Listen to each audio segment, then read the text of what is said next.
จีนมาบ่เต็นทางประเทศลาวงามขนาดมันว่ามันลดลงห้วยจะได้จะคือไปนะนั่น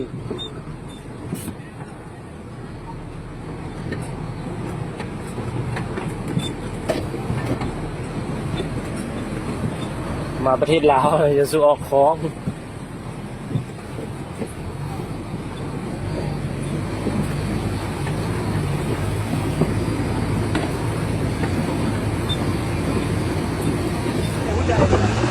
เอาเฮ็ดหมุนไปมึงบ่ได้นะนั่นแหละก็บ่ได้บ่ได้มันจะกลับคืน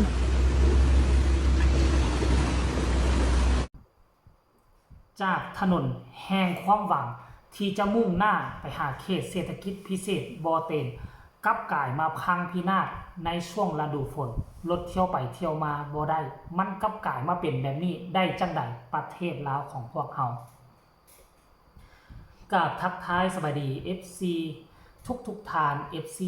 ทุกคนมาพบมาพอกับค่อยอีกแล้วในช่องความเสื่อทานผู้ชมคลิปนี้มีข้อมูลข่าวสารที่จากฝากฟังทั้ง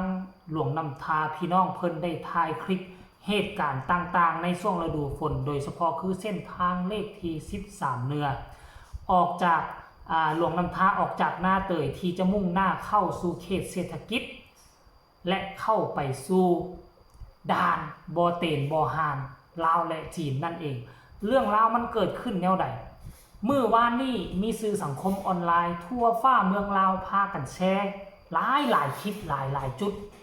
ที่มันเกิดขึ้นตามเส้นทางเลขที่13เนือที่จะออกไปสู่ประเทศจีนมันเกิดอย่างขึ้น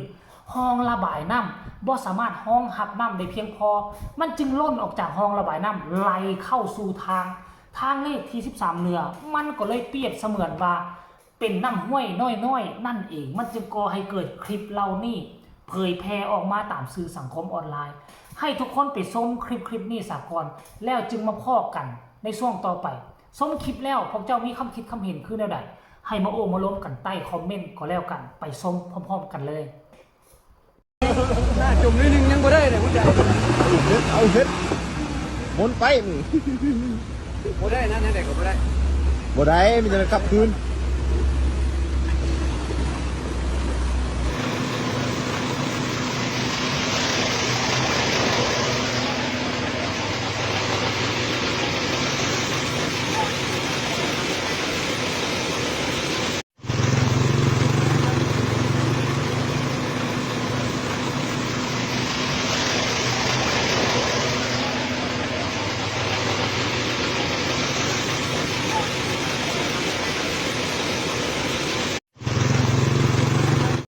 จีนมาบ่เต็นทางประเทศลาวงามขนาดมันว่ามันลดลงห้วยจะได้จะคือไปนะนั่น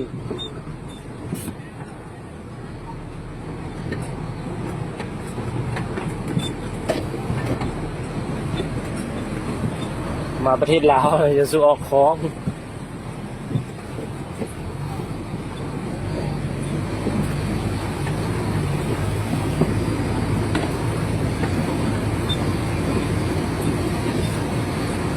ใกล้ปั๊มน้ำมันเราแสงรอดเลย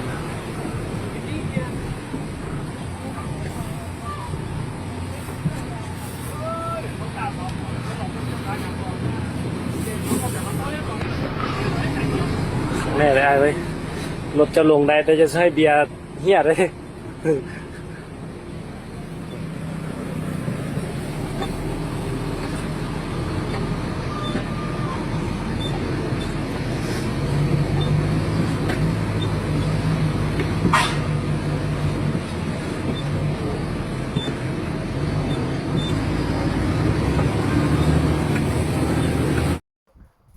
ท่านผู้ชม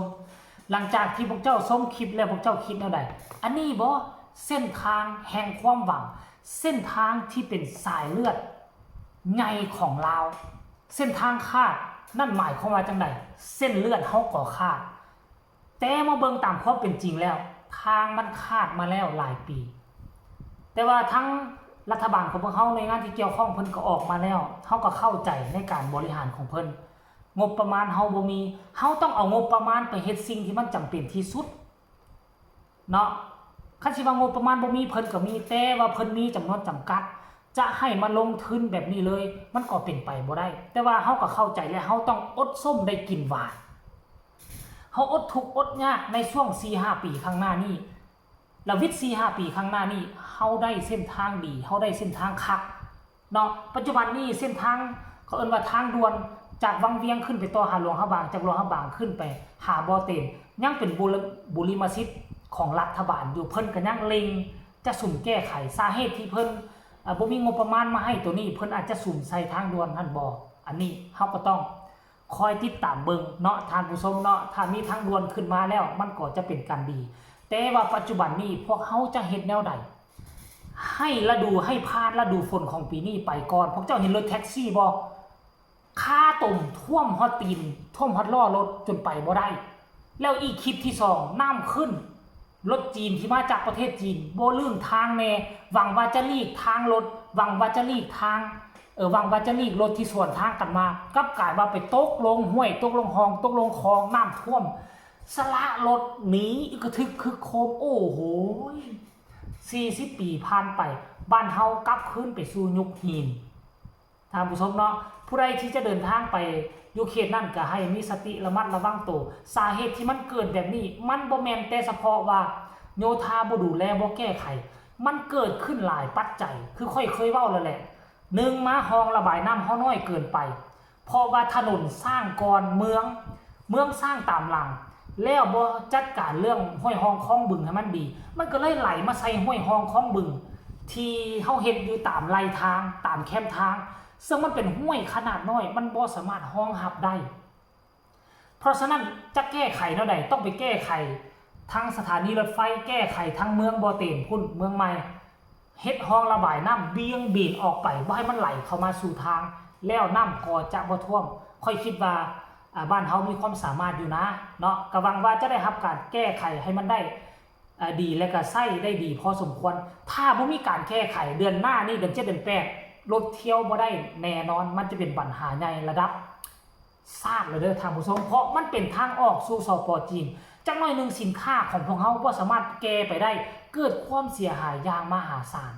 เอาคลิปนี้ก็ฝากฟังเอาไว้ซ้ำนี้ใครมีคำตำหนิติชมคำคิดคำเห็นขึ้นอะไรก็ส่งข่าวมาใต้คอมเมนต์ก็แล้วกันเนาะใครที่อยู่ทางเขตนั้นเนาะคันช่วงฝนตกหนักก็ทายลงมาให้พวกเฮาเห็นคลิปเห็นข่าวเห็นแน่ว่ามีความคืบหน้าขึ้นอะไรมีการแก้ไขได้แล้วหรือบ่เนาะเอาพบกันใหม่ในคลิปหน้าสำหรับคลิปนี้จะบ่เว้ายาวแล้วสบายดีบ๊ายบาย